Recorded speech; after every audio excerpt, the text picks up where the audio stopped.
etortzeagatik, eskerrik asko bertaratu zarete guztiok, Euskara eta kirolari buruzko hitzarmen hau ospatzeko hemen Galdakaon. Lehengo eta behin, ekitaldiari hasiera emateko, Edurne Espilla Euskara eta Kirola zinegotziak hitz egingo du. Euskara eta Kirola uztartzearen garrantziak hitz egingo digu, suposatzen dut. Etor dadila Edurne, mesedez, ez zaitut ikusten, hor zaude, bai?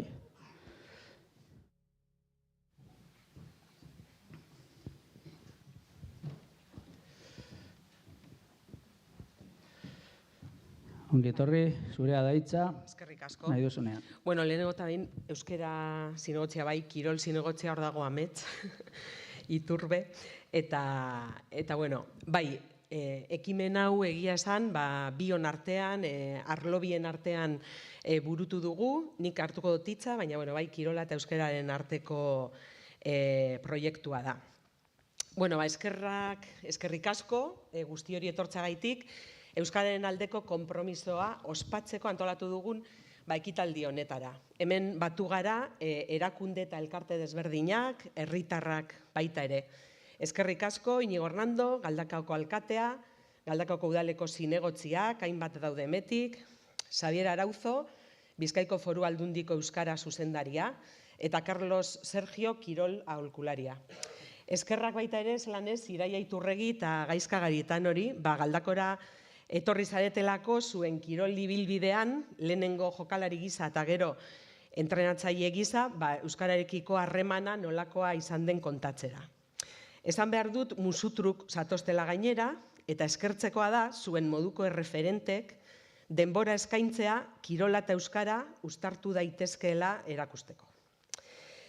Eta bereziki, eskertu nahi dizuegu, kirolean bebai, Galdako Euskaldunago egiten proiektuan parte hartzeko autua egin duzuen herriko 11 elkartei. Zuek zarie gaurko protagonista, argi eta garbi. Zuen konpromisoarekin eta onartuko dituzuen erronkekin Galdakao Euskaldunagoa izango delako. Eta badugu horren beharra, Euskal Herriko beste leku batzutan gertatzen den bezala, euskararen ezagutza gora doa. Azken datuen arabera, 2021koak, Galdako 44,4 euskalduna da, eta 21,2 ia euskalduna. Biak batuta, 65,5 gai gara kalean euskeraz aritzeko, edo entrenamentu bat euskeraz egiteko. 0 eta 14 urteetako ume eta gazteen artean, zenbaki altuagoa da, 89 euskaraz aritzeko gai dira. Baina, iaz, Galdakaoko Bagabiz Euskara Elkarteak soziolinguistika klusterrarekin batera egindako kale neurketan, hor datu gordin bat jarri zitzaigun, ez da, mai gainean. Kalean ematen diren elkarrizketetatik 14,5 bakarrik dira euskeraz. Erabileran gora egiteko estrategikoa iruditzen zaigu aisialdia euskalduntzea. Kultura, merkataritza, ostalaritza eta noski kirola euskalduntzea.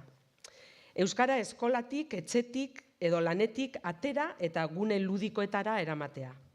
Eta horretarako uste dut kirola klabea dela, ez? Kirola emozioa dalako, pasioa da.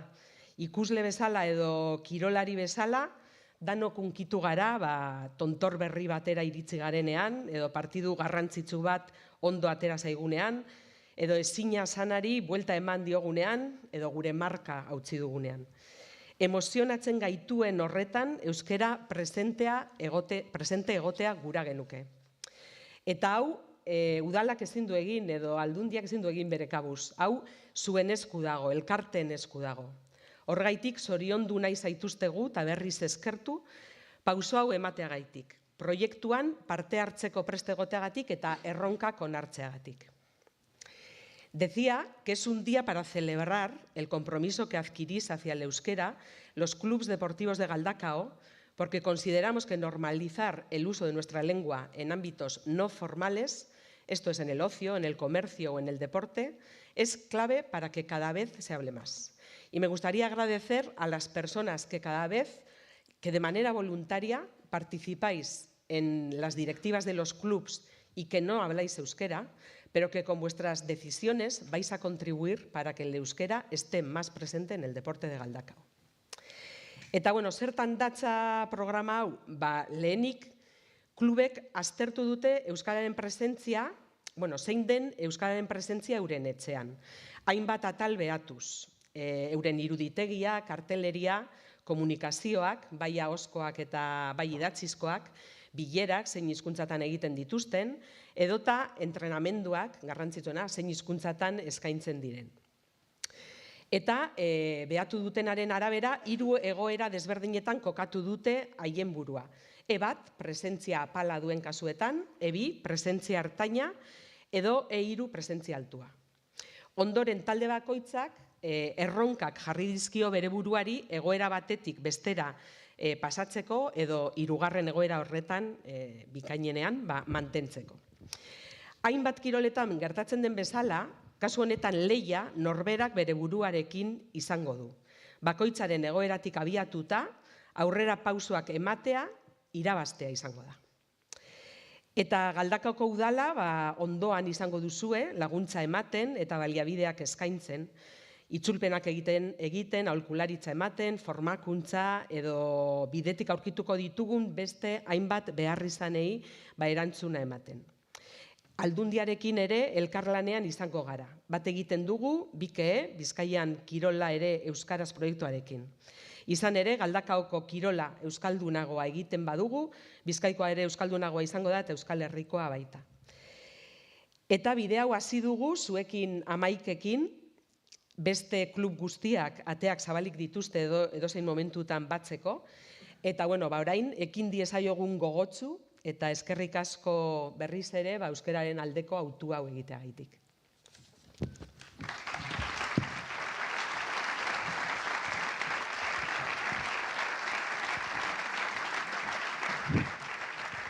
Eskerrik asko Edurne, eta parkatu kargu gehiegi ematearren. Oraingoan, solasaldiaren txanda da, eta horretarako bi gonbidatu berezi gonbidatu nahi nituen oholtzara. Alde batetik Iraia Iturregi Atletik Klubeko emakumezkoen entrenatzailea, eta beste aldetik Gaizka Garitano Eibar Kirol Elkarteko lehen entrenatzailea. Ongi etorriak, eskerrik asko.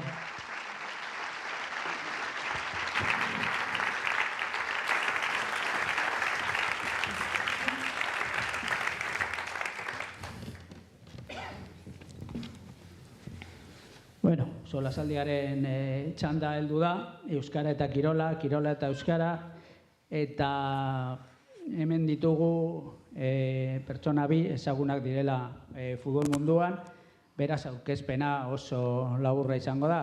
Alde batetik Iraia Iturregi, Sondikan, Leioan, Atletik Kluben, Florida State Seminoles taldean eta Atletik Kluben berriro ere, 15 denboraldiz guztira, jokalari izan zen, 202 partida jokatu zituen, eta 3 aldiz Superligako txapelduna. Gero aulkietara eman zuen jauzia, bazenekien nora joten zinen? Eman zuen jauzia, entrenatzaile moduan Atletik Klubeko 2. taldean hasi zen, 2008an 2021 garren denboraldian, eta 3 denboraldi darama lehen taldean, 79 partidarekin. Eskerrik asko Iraia, tortxeagatik. Zalo bat, berentzat.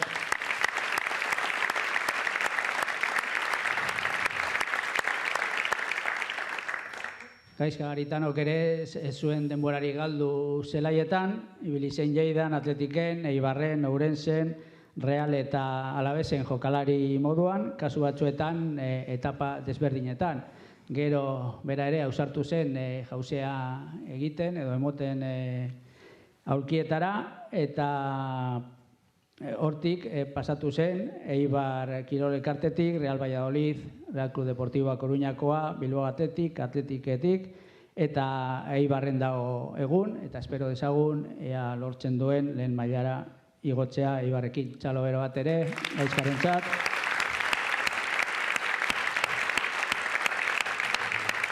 Eta galderekin hasi baino lehen, esan euskara eta kirola ekimen hau zorionez ez dela berria gure herriotan, eta zientifikoki esan gabe, adibide batzuk jarriko ditut, duela hamarka batez geroztik egiten ari denaz, gutxi gora bera, bai Gipuzkoan, bai Bizkaian horren inguruan, ezta?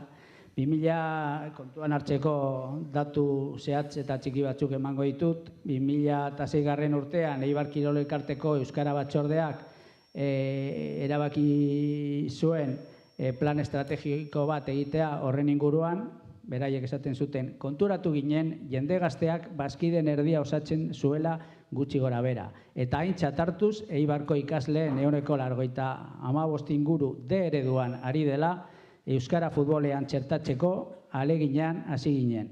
Azaltzen zuten Eibarrekoek 2006 urtean. 2010 urtean, Txorierrin, hemen Bizkaian, liburu aurkeztu zen futbola oinarritik euskaraz. Benjamin eta Horre Benjaminen futbol entrenamenduaren urteko plangintza. Hor, Koikili Lertxundi jokalari hoia hortik zebilen, eta entrenatzaileak erreferentziazko pertsona izan behar zirela aurrentzat, eta hori zen abia puntua. 2006 urtean, Donostiako Añorga Kultura eta Kirol Elkartean garatu zen KES izenekoa kirol entrenamenduetan euskara sustatzeko metodologia. Egitasmo pilotua, esan bezala, 2015-16 denboraldien artean egin zen, eta 3 kirol modalitate lantzen zituzten Añorgan, futbola, saskibaloia eta pilota. Urte berean, amaitzen ari naiz zerrenda lasai, waterpolo euskaraz bizi, horra hor web deitzen zen siglekin, bilduta zegoen argitalpen, edo bilduta zeuden argitalpen bi kaleratuz hasi zen martxan egitasmoa. Waterpoloaren hitzen kutxa eta waterpoloaren eskuliburua. Euskaraz jarduteko tresna falta zen, eta kezka hori somatu zuten waterpolo zaleek, eta horrela erabaki zuten egitea. Eta iaz Donostian euskara zerbitzuak haur eta gazteen entrenamenduak euskaraz izatea zuen helburu eta KES izeneko programarekin segitzen zuten, seinale ona. Hoiek dira gutxi gora bera, arrasto batzuk, ondar batzuk ikusteko bidea luzea, neketsua, baina itxaropentsua ere dela aldi berean. Eta abia puntu horiek kontuan hartuta, fokoa jarriko dugu gure gaurko gonbidatuen esperientziarengan. Azteko, hasiko naiz beti iraiaengatik, gero gaizkari zuzenduko dizkiot galderak. Zein da zuen esperientzia pertsonala euskararekin? Nola hasi zineten erabiltzen? Zera da batzuk eman mesedez. Bueno, arrastion dan hori, niretzako ore bat da zuekin hemen egotea, ez da lehenengo aldia, hemen Galdakaoko kulturetxean nagoela. Eta, zure galderari erantzunez, euskaraz etxean, ez? Azkenean nik nire lehen hizkuntza euskara izan zen, gero argi dago urteekin ere, gazteleraz hitz egiten ikasi nuela, baina bai etxean eta bai ikastolan euskaraz, ez? Futbolean ere euskaraz, nik uste oso garrantzitsua dela lehen, egunero gero eta goiago entzuten dana, ez? Aisialdira eraman behar dugula euskera, nik uste hori dala euskarari normaltasuna emateko pauso garrantzitsu bat, eta umeek ere hori euskaraz gozatzea, ez? Gozamena ematen dieten ekimenak, ez? Eta adibidez nire kasuan futbola hori izan, eta gero unibertsitatean ere euskaraz, eta gaur egun entrenatzaile bezala egia da, 3-4 jokalari ditugula taldean euskara ulertzen ez dutenak, baina batez ere lehiaketan desente erabiltzen du. Erto, Gaizka? Arrastion, kaixo eta eskerrik asko gonbidapenagatik. Nik nahiko errez eukin eguen, ze txikitatik aite ondarrutarra da eta familia, eta ama derioztarra, orduan etxetik eta baserrian aitit eta amagazbe euskeraz egiten genuen, eta gero suerte handia eukin nuen bebai, euskeraz ikasi nuela, bai eskolan eta gero institutoan, unibertsitatean ere bai, kasetaritza euskeraz egin nuen. Eta, bueno, alde hortatik nahiko errez euki dut, ez, ibilbide hori, ez. Gero, egia da, ez nuena euki da, gero futbolean eta txikian nintzenean eta hori aukerarik euskeraz bizitzeko. Eta hori botan nuen faltan eta hori ez dut nahi gertatzea hurrengo belaunaldiei, ez. Eta uste dut dala gauza bat oso garrantzitsua eta asko hobetu daitekena, ez. Gogoratzen du ni Derion hasi nintzela, Alebinetan, eta orduan han jolasean eta erderaz bizi ginen. Eta askotan euskaldunak, baserritik etorritakoak erderaz hitz egiten genuen gure artean, ezken eukalako erreferente batan, edo entrenatzaile bat, edo klub bat horren alde, edo euskeraz egiten zuenik, edo metodologia bat euskeraz erabiltzeko gaizenik, edo hori eskendu neuki, txikia ginenean, eta uste dut gero horren falta nabarmenduko nukela eta hobetzeko, hemendik aurrera, edo ze umei aukera hori eman behar zaie, euskeraz jolasteko, ze gero horrek asko markatuko du euren euskerarekiko erlazioa eta gero baita ere lagunekiko erlazioa. Azkenean txikitan erderaz ibiltzen bazara lagunekin, normalean gero zaila da joera hori aldatzea. Eta gero jauzia eman zenuten futbol profesionalera, nola baita esateko, alde handia dago futbol amateurretik futbol profesionalaren artean, edo... Euskar aldetik? Euskar aldetik. Hombre, egia da, amateur sarenean, nire kasuan lehenengo ikastolan, futbolean, beraz horra azkenean klasekideekin egia da euskaraz asko, eta gero bai sondikan eta bai lehioan, danak egin euskaldunak, emekoak, eta erreza esan be bai ganera gu gazteak ginen, veteranoak jokalari asko andereñoak ziren, orduan egia da, nire hona india eta holako jendeagaz, eta dana euskaraz, ez? Egia da orain atletiken, egia da daukagula filosofia aldetik abantaila bat, beste taldeekiko, segia da danak garela emekoak, baina, egia da, bai dituzula igual, hiruzpalau jokalari, erderaz, euskaraz hitz egiten ez dutenak, ez? Baina egia da haiek ere, guk badaukagu jokalariren bat, kuriosoa dela, zeia pizkanaka ulertzen du, ez?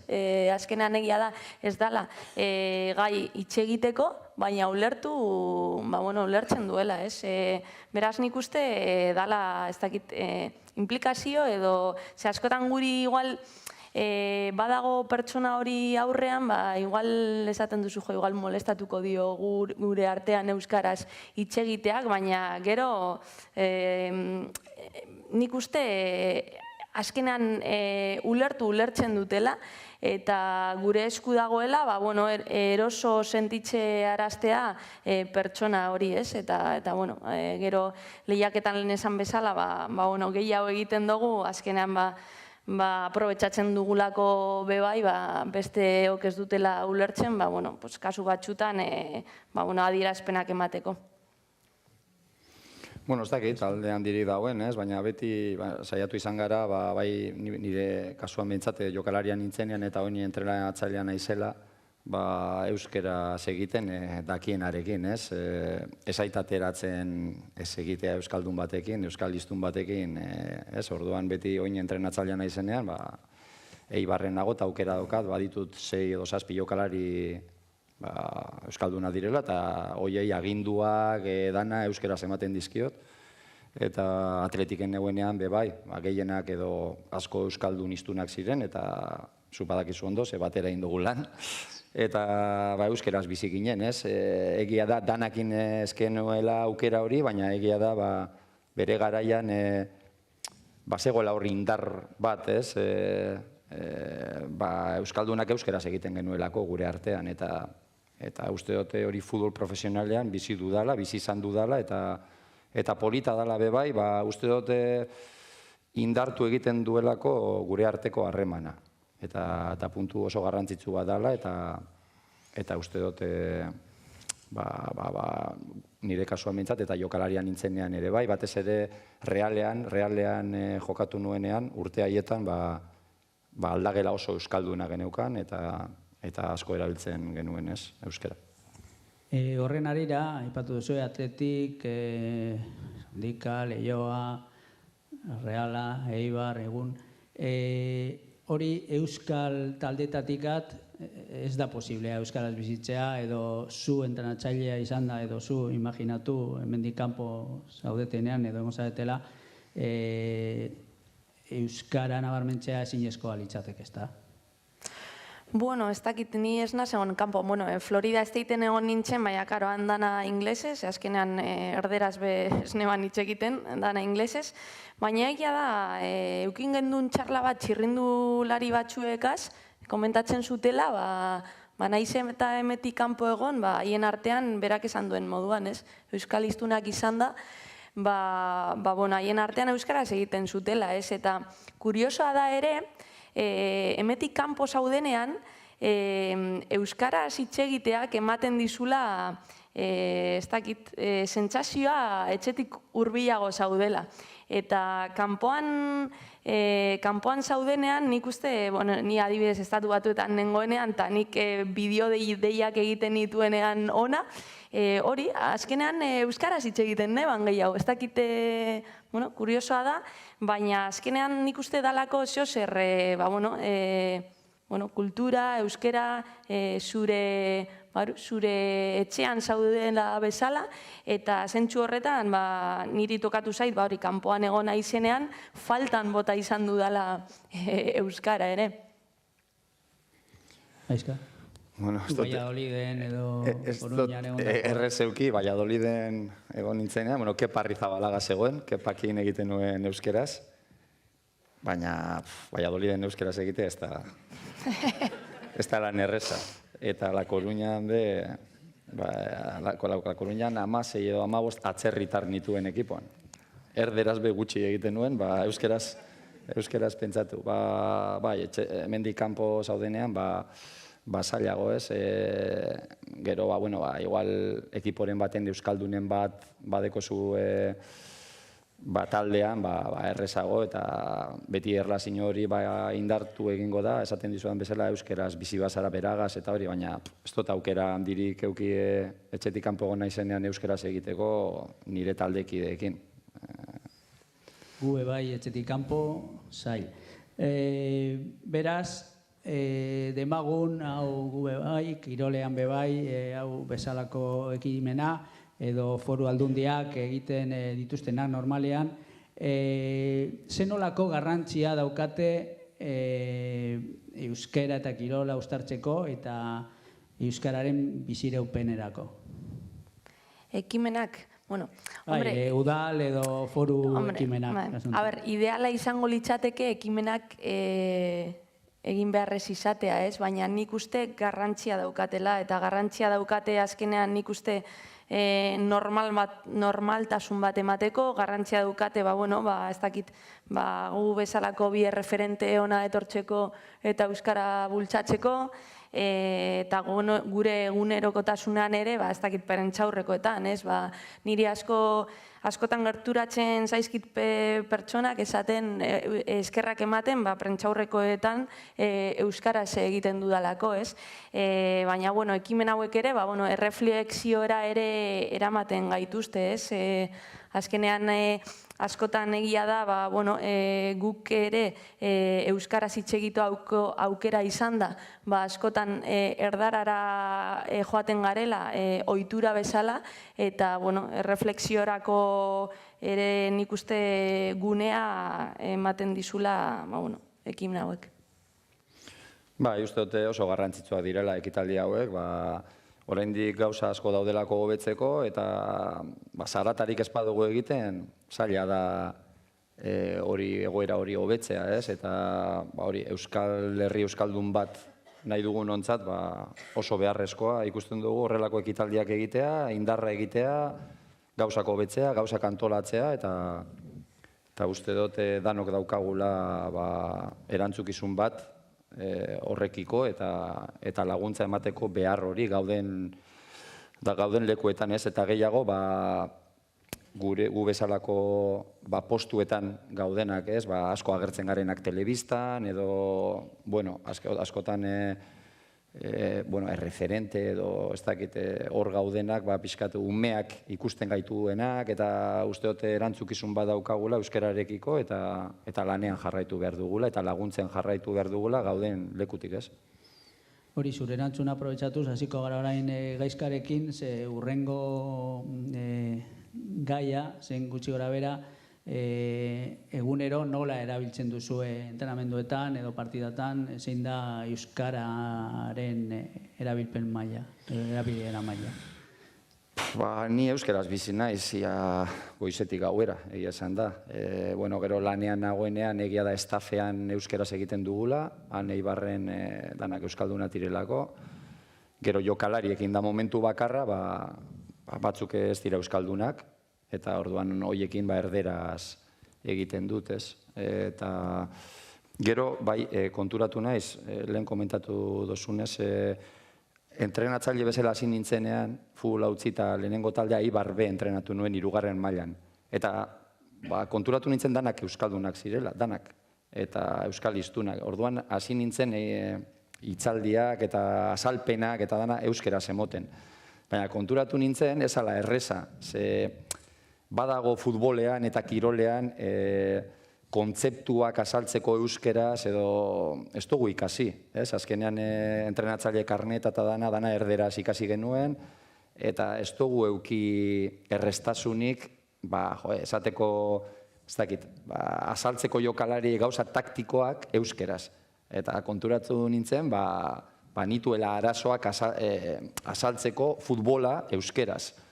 Ez neukalako oinarririk, ikasketarik, kontzeptu batzuk erderatik euskerara eramateko, ez? Eta ez hitzaidan bat ere errez egiten, ez? Gero pixkanaka hartu nuen, gero liburu batzuk ere atera ziren, Koikili eta guzti hauek atera zituzten liburu horiek, eta uste dut gaur egun asko erabiltzen direnak, eta oso garrantzitsua da baita ere, gaur egun umeak entrenatzen dituzten pertsonak eta pixkat hortaz jakitea, ez? Gauza bada nahi, euskeraz esplikatu futbola eta taktika, eta beste gauza bada jakin, ez? Nola egin, eta nik nire garaian arazoak izan nituen bebai, arbel baten aurrean azalpenak emoteko euskeraz, ez? Jaia? Nire kasuan egia da, staff teknikoan bostetik bik ez dutela euskeraz hitz egiten, eta egia da, gure artean bostak gaudenean erderaz hitz egiten dugula, eta gero euskaraz hitz egiten dugun 3 gure artean euskeraz egiten dugula, beste 2 pertsonak ere, orain eszedentzian daude, baina irakasleak dira, beraz, ohituta daude momentu oro euskeraz hitz egiten, eta gero taldearekin, azalpen luzeak egia da, erderaz egiten ditugula, eta gero, ez dakit, adierazpen igual oso laburrak, euskaraz dakitenei euskaraz, eta euskaraz ez dakitenei erdaraz, ez? Eta, lehen esan bezala, lehiaketan azkenean gehiago erabiltzen dugula, bankillotik azalpen oso txikiak ematen dituzulako, eta batxutan ez dakit bizpairu itxekoak soilik, eta era horretan euskaraz errezagoa dela. Horren arira bitxikeri bat, betiko moduan, lehiaketarako baliabidea izan daiteke euskara, hau da, arma bat nola baita esateko, arerioek, segun zein taldearen kontra aritzen zaren, ez dakitelako, ez dutelako ulertzen euskara. Inoiz erabili duzue arma gisa? Guk egunero erabiltzen dugu arma gisa, baina ez dakite, urrengoan luze, zentralari. Jazta, eta urrengoan badaki luze doala, edo urrengo kornerra, ez dakit, 2. zurdoinera. Orduan, ez dakit, ez dozu partio bat irabaziko horregaitik, baina azken... Edo bai. Baina edo urrengoa iruko irteera zentralekin. Hori oso erreza da oihu batekin esatea, eta beste taldeak ez dago prestez. Orduan guk hori partio guztietan erabiltzen dugu. Aizka? Bai, erabili izan dugu. Zelaian eta jokalariak ginenean, bai, askotan kornerretan gogoratzen dut, zu lehenengora ni bigarrenera, eta horrela, joateko edo eta oin aginduak emateko, berdin.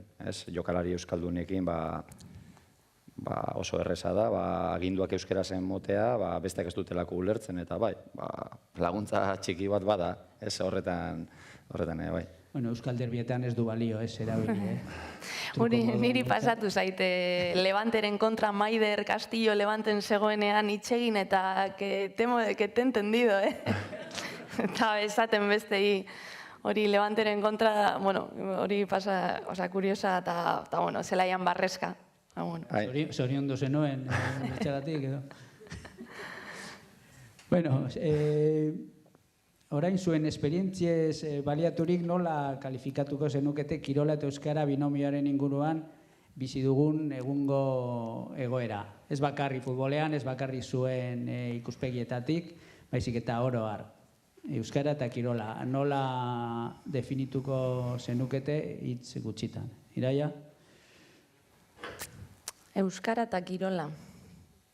Egoera, egungo egoera.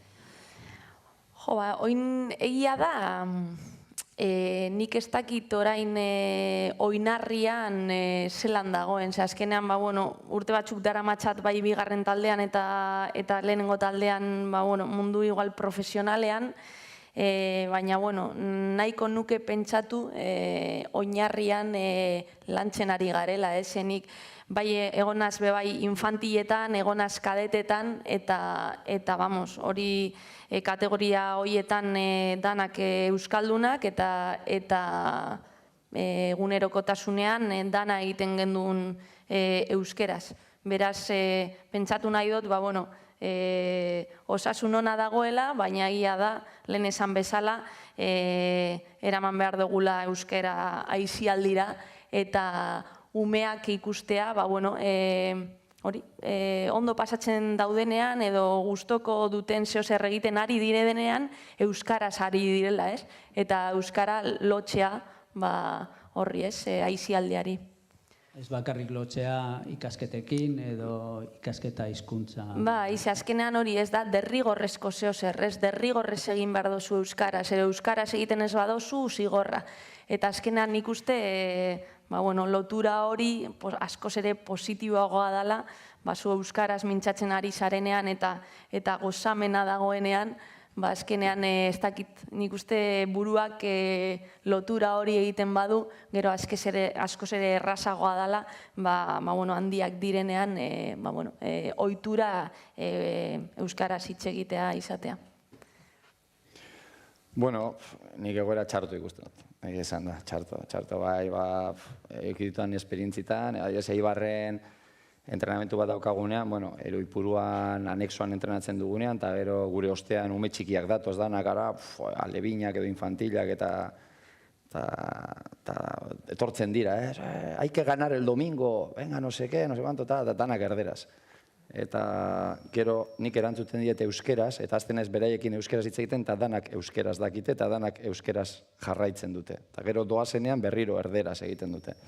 Eta horrela da, azkenean ohitura gehienak daukate erderaz egiteko, edo batzuk euskeraz ez badute egiten eramaten dituzte beste guztiak erderara, eta horregatik gauza asko daude hor hobetzeko, eta lehen pasatzen zitzaian gehiago. Orain, nola nire ustez, beraiek ja badakiten nik euskaraz dakidala eta entzuten naute gehiago euskeraz erderaz baino, eta telebistan edo elkarrizketetan, eta hori, etortzen zaizkit batzuk ja euskeraz. Baina gehienak, me puedes dar un autógrafo, no sé qué, eta nik esaten dute, nola dekozu izena, zeinen izenean jarriko dizut. Hau, ez da egizai, euskeraz azten dira gero berriro. Eta jolasean berdin. Futbolean daudenean beraien artean eta erderara jotzen dute.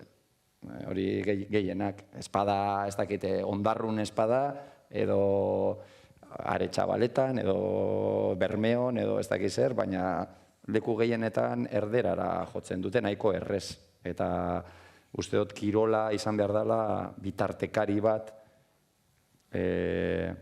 euskeraz egiteko, eta euskera beba izan daitekela bitartekari bat ondo pasatzeko kirolean, ez? Kirola egiten ere bai, ez?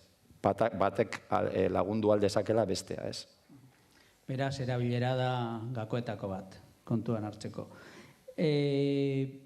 Nolakoak dira hedabideekin harremanak?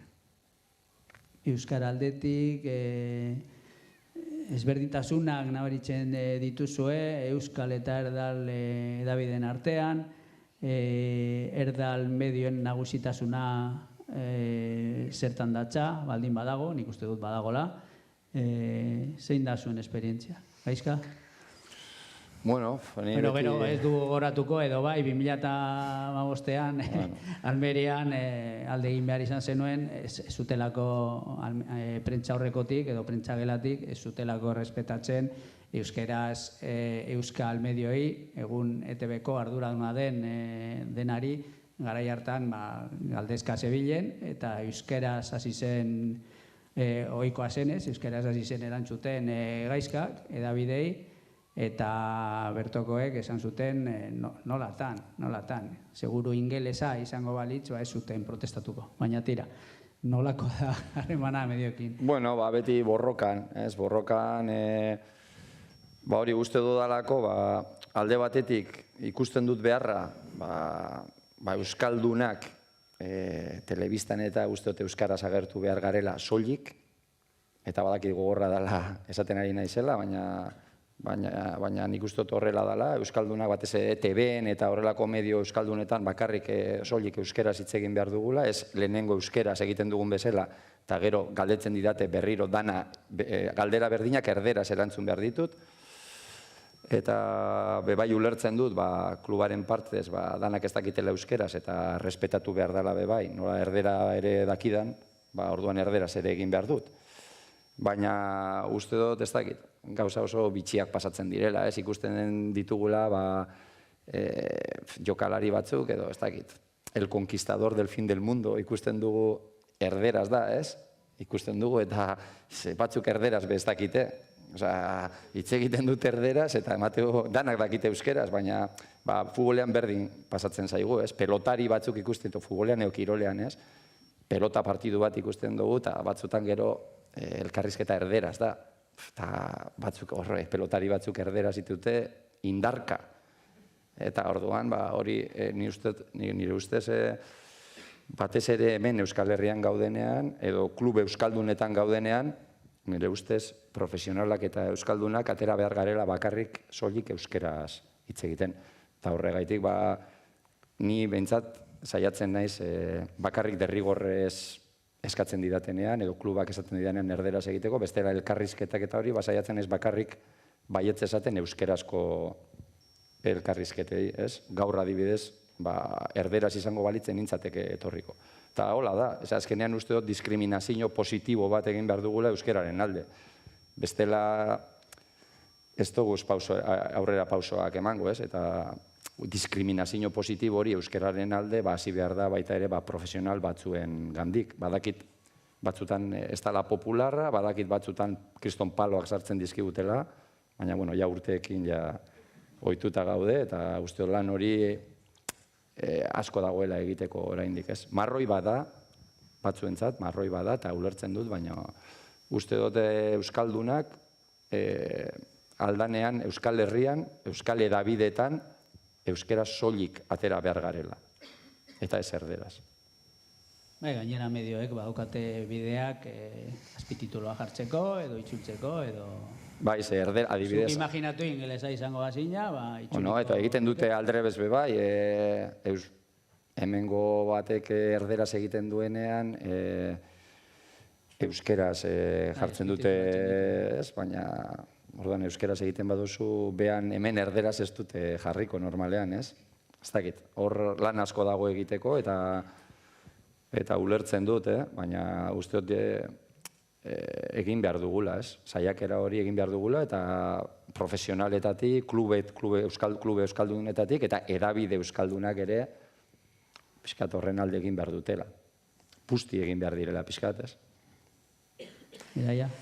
Nire kasuan bardin ez, azkenan prentxaurrekoak beti euskeraz eta erderaz, eskatzen bai klubak eta baita edabidek ere eskatzen dutelako, bai hemen eta bai hemetik kanpo.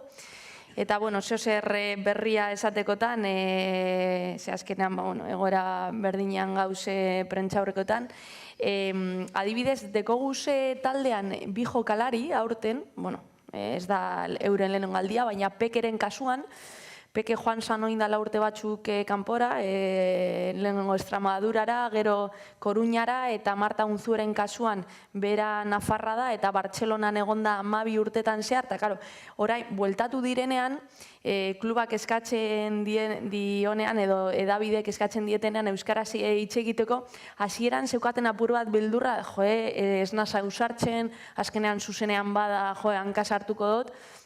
Eta nik uste horre ere gure lana dela apur bat haiek bultzatzea, hanka sartzen baduzu, hanka sartzen dozu, jendeak ulertuko du.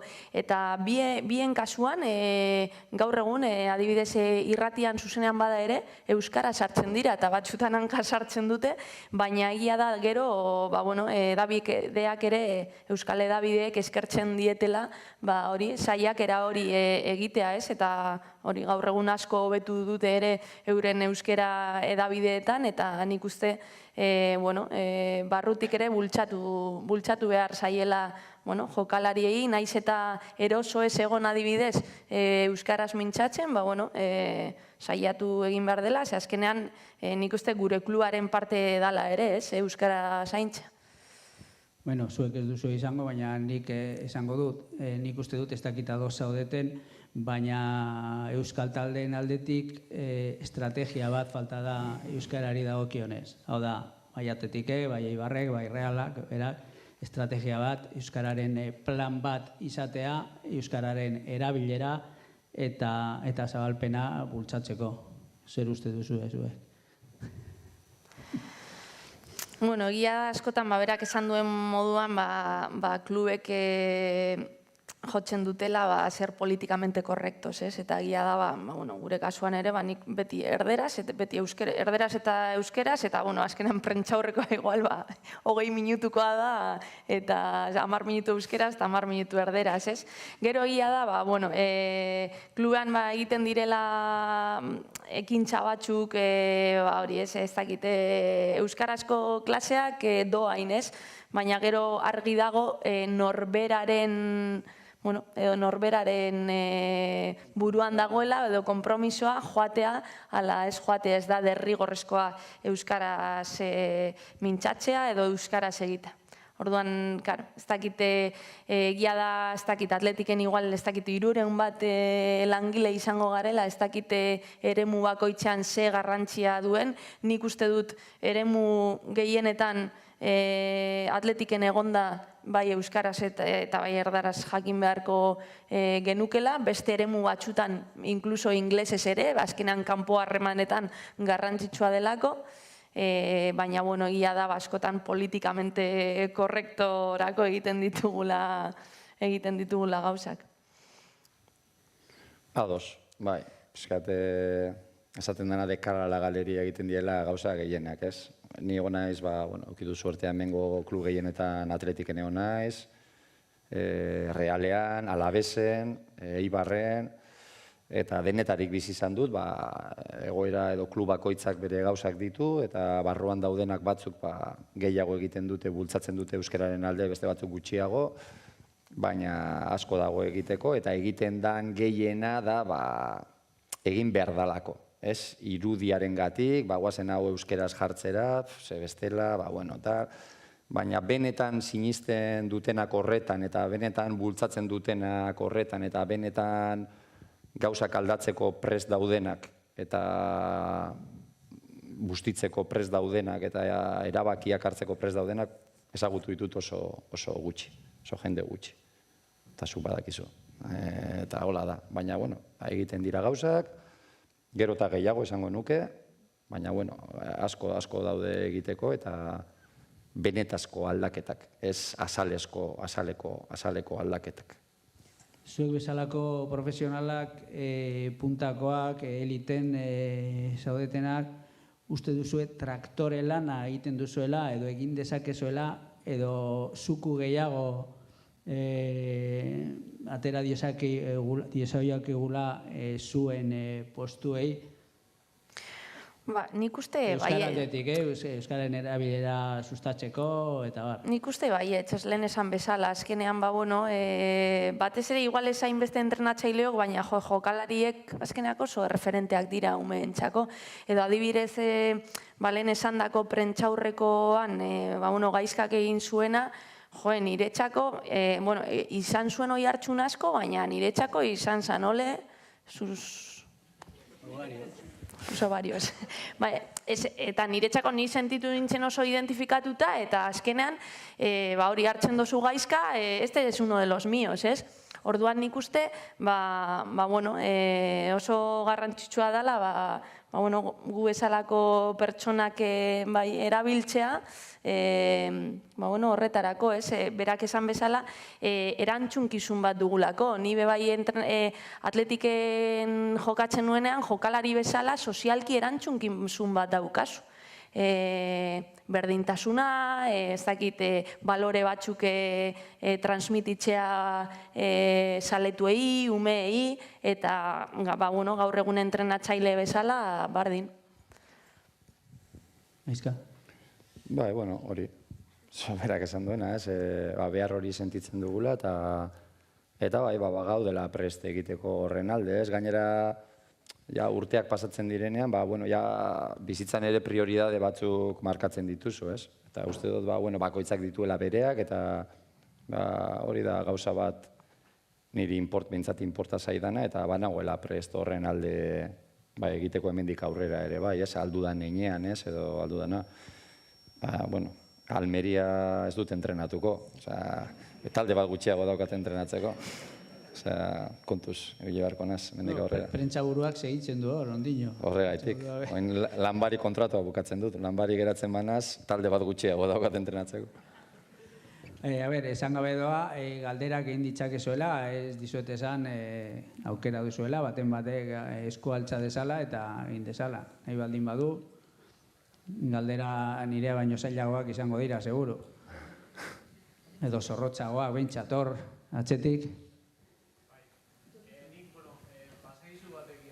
Itxoin, parkatu unetxo bat, doakizu mikroa, berehala, toan, ontxe bertan dekozu, bai. Mila esker. Bai, parkatu. Pasadizu batekin hasiko dute interbentzioa, laburri izango da. Lehengo astean gertatu zen hemen bertan plaza honetan, semea eta bere lehengusuak ari ziren futbolean, eta euren artean beti euskaraz aritzen dira. Euskara hutsean aritzen dira. Eta entzun nien erderaz eta galdetu nion, segaiti zabizi erderaz? Eta hiloak esan zian, eske jokalariek ez dakite erderaz. Horrek zerpentsatu eman zidan, eta, aspaldi neukan gogoeta,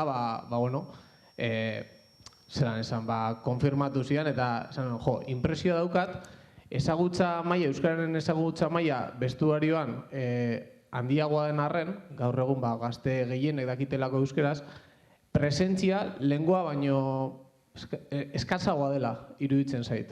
Eta ez dakite kasu horretan, adibidez atletikek, gure taldeak, zen orainoko implikazio dukan gure hizkuntzarekiko. Edo ze egiten duen, hori barruan sustatzearen alde. Beitu, lehen jarri dudan adibideak, bai Peke eta bai Marta Unzuren kasuan, gaur egun ere sare sozialetan, badakizue zer dagoen, ni gero eta gehiago, gero eta gutxiago sartzen naz sare sozialetan, baina egia da adibidez jokalari batek sartzen badu hanka, adibidez euskaraz hitz egiten, le caen por todos los lados. Orduan, askotan jokalariek ez badira sentitzen eroso euskaraz hitz egiten, prentsakoari esaten dioto, euskaraz ez dut egingo, hanka sartzen bado, luego me van a hacer memes, eta holako gauzak. Eta hori pena bat da. Horregaitik,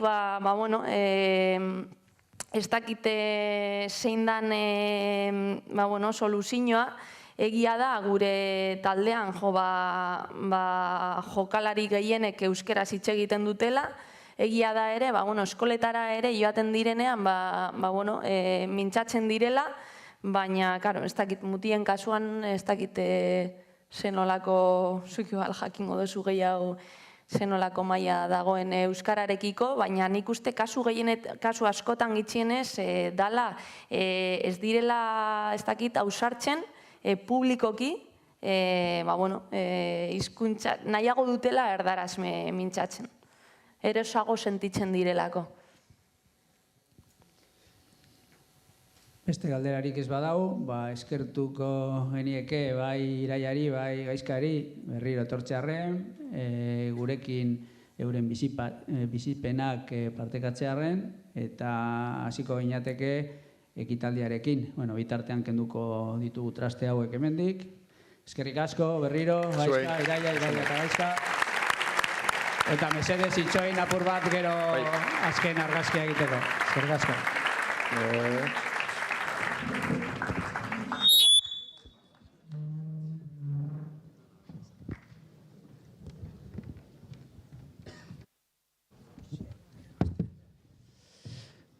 Esan bezala, berehala hasiko gara ekitaldia.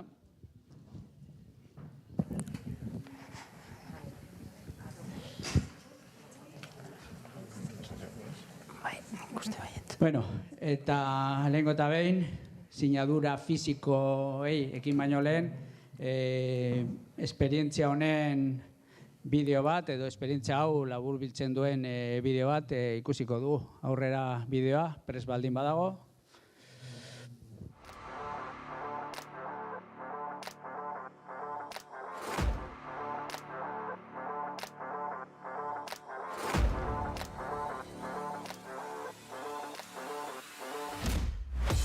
Adiskide pilota elkartean, euskaraz bizi gara eta horrela jarraitzeko prest gaude. Ganguren mendi taldeko juntak erabaki bat hartu da. Gero eta gehiago, euskarazei, euskerea gure euskera bultzatu gehiago. Igerian, bizikletan eta korrikan, galdakao, euskaldunago egin nahi dugu. Jendaurreko ekitaldietan, bileretako aktak, gaur artean, euskara gehiago egiteko konpromisoa hartzen dugu. Eskola kirolean, pausuz pausu, entrenamenduetan euskara hitz egitearen beharra nabaritu dugu. Eta horren alde egingo dugu.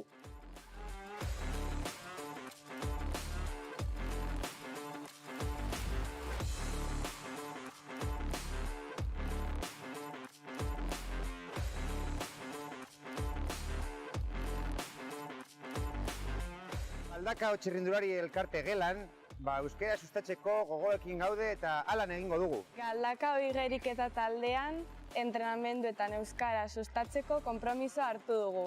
Horiak Saskibaloi taldean, sare sozialetan, euskarari lehentasuna emango diogu. Guk, Ibaizabal Saskibaloi taldeak, euskararen erabilera sustatuko dugu. Tatami gainean, euskaraz bizi gara, eta horrela jarraitzeko prest gaude. Galdakaoko atletismo taldeak euskararen lekukoa hartu du, eta zuk?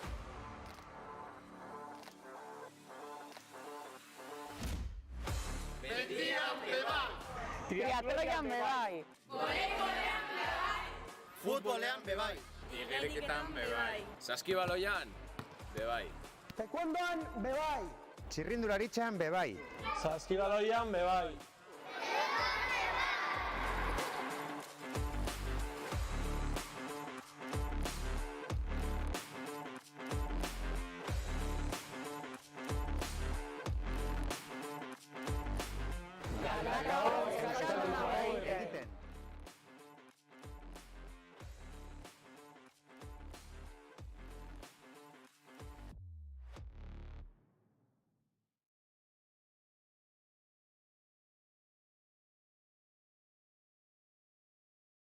Polita, esperientzia aberasgarria, eta orain talde guztiek sinatuko dituzte euren konpromisoak, eta horretarako hona etor dadila Iñigo Hernando alkateak. Mesedez.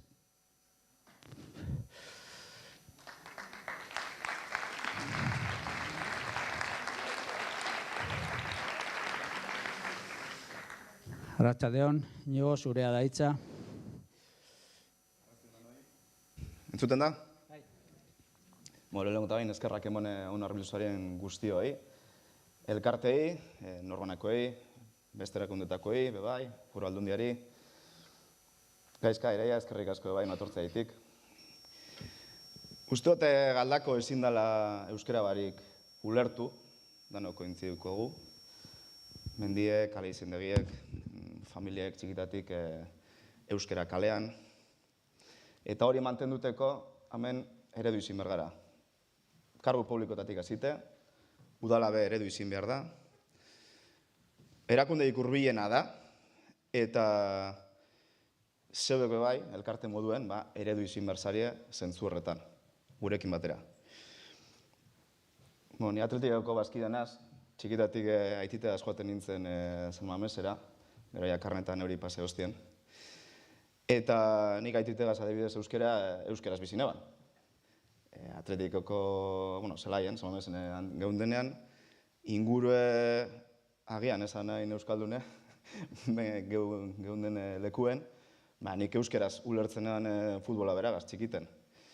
Eta anekdota moduen, usteote aititek ez zeuela ulertuko gaur egun, atletikoko jokalari bat urtetea edabideen aurrean, esaten bere euskara maila nulo dela eta gainera arro irtengo zela, hori esaten. Galdakora bueltauta, hemen euskaraldiko datuen arabera, 166 inguru gara euskalistunak, behintzete ulertzen dugu. Baina kalera bilera 15 dekogu. Badakigu mundu globalizatu batean bizi garela, David Goliaten aurka garela, betidanik, indala, izangote, mende batzutatik ona, holan gabizela Euskal Herrian, eta euskeran inguruen bebai. Lehen, adibidez txikitan, danok dakigu, telebista kate gitxi, internet eta hori esan existitzen, eta gaur egun horri aurreitea oso gatza da. Oso gatza da, eta askotan etxipena sentiduten dugu. Bai erakundetatik, bai familietatik, lagunen artean bebai, baina horrelako ekimenek laguntzen duzkue aurrera iten eta indar hartzen dugu. Eta horretarako, askotan esaten da, baina euskeraz berbaitea, arnazguneak kenduta, oso herri euskaldunak eta benti euskeraz berbaiten diren lekuek kendute, Galdakon adibidez euskeraz egitea eta egunero euskeraz bizitzea autu politiko bat da. Eta euskeraren militante bihurtzen gara, gure barik, baina autu hori gureta hartuta. Lehen komentatuta bai Edurnek, badau jentea ez dakiela euskeraz eta ekimen hauekaz bat iten dabena. Eta hori be oso garrantzitsua da. A todas las personas que no conocen el euskera, pero que apoyan este tipo de iniciativas también, yo les invitaría a acercarse al euskera y a aprenderlo, porque se abre un mundo. Eta hemengo kiroltaldei, eskatzen dutzuet, gugaz elkarlanean jarraitzeko, laguntzeko, ze udalok ezin dugu, guk bakarrik, horrelako erronkei aurrein. Eta baloreak, zeuen esku dauz. Baloreak umeen gana eta haien gana heltzeko, zeuen esku dauz, eta balore handienetako bat gure herrian euskera da. Eta bakarrik ezin dugu, eta gaizkak esan duen moduen, diskriminazio positiboa be oso garrantzitsua da, beste hainbat arlotan moduen, baina gure belaunaldi barreak euskalduntzean, bebai. Eta ustot garrantzitsuena, eurek, datozen belaunaldi galdakostarroiek, etorkizunen eskertuko durielako, benetan egingo dozuen esfortzu hori. Beraz, hemendik eskerrak emon, eta bidea danon artean egiten jarraituko dugu.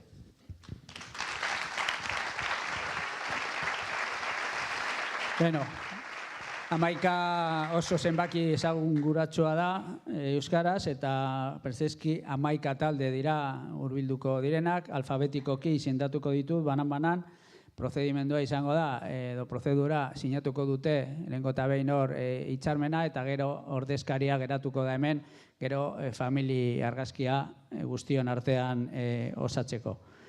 Lehengo eta behin, Adiskide Pilota Elkartearen ordezkaria.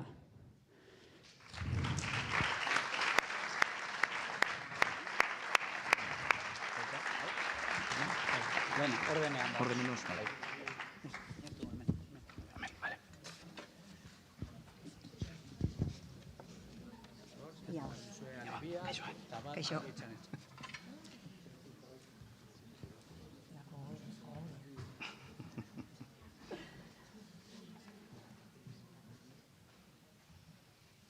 Eskerrik asko. Bale. Orain, etor dadila, Galdakao atletismo taldearen ordezkaria.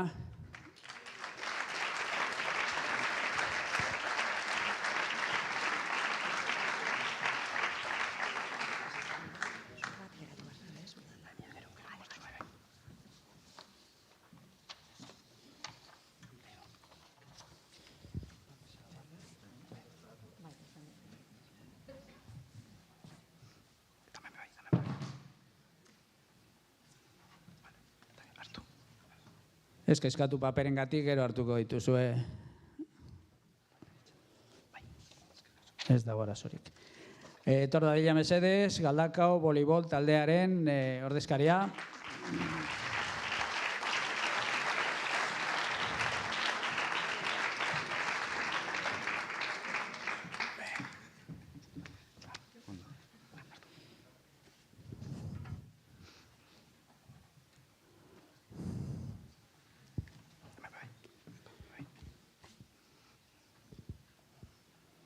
Orain Galdakao futbol klubaren txanda da.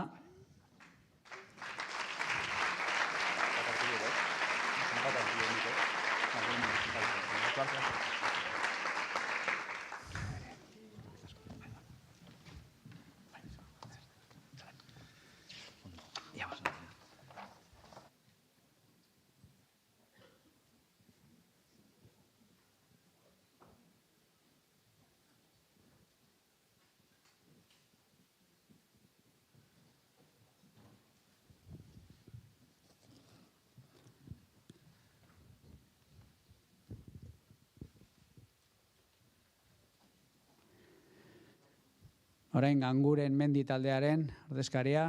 Hurbil dadila, mesedez.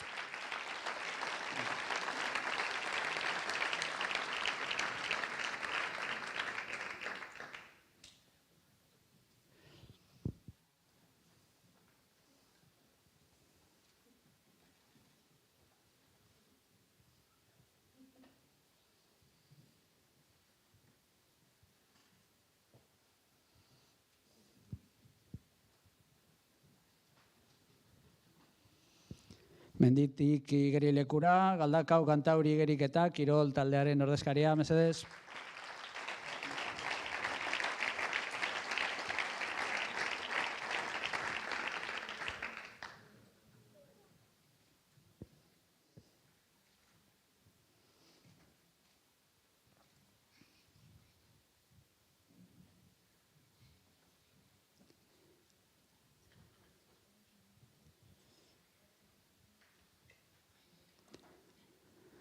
Uretatik errepidera, Galdakao txirrindulari elkartearen ordezkaria.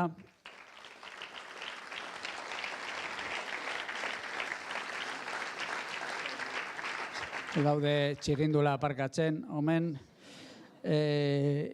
Orain, Ibaizabal, Saskibaloi taldea.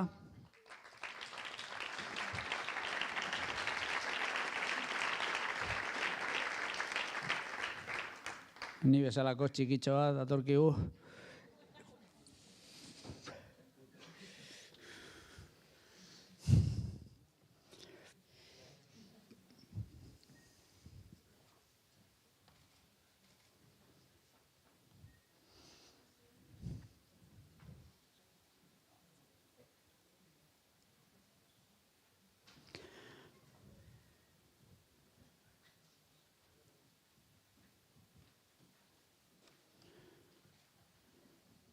Honek denetik ditu, Mosollo triatloi taldeak, ordezkaria etor dadila.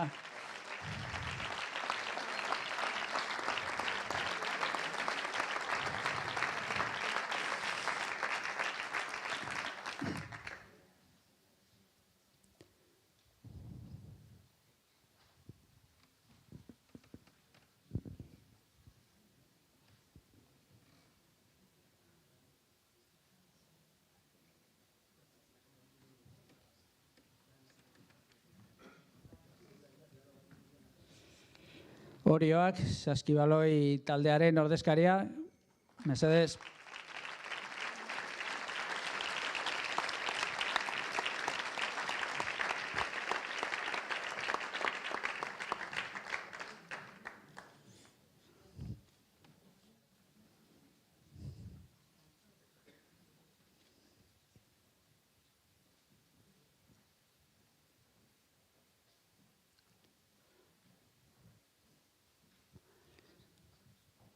Eta zerrendari amaiera emateko, Taekwondo Urreta elkartearen ordezkaria.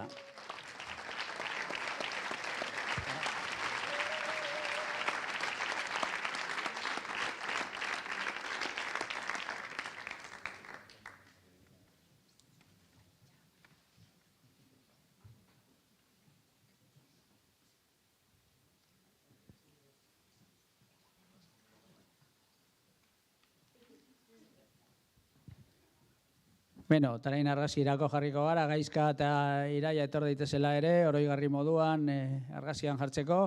Ez dakit norbait gehiago igo behar den. Bale, orduan argazkilariak aginduko du nola zaitezte jartzen. Jarri taldeen moduan, holan, makurtuta batzu, ez da zuzutik. Nik ez dut aginduko, prentsa burua izan nintzen, baina, nik uste dut nahiko zabalegi dagoela argazkia. Bi lerrotan, venga, ba, animo. Hobeto horrela, ezta?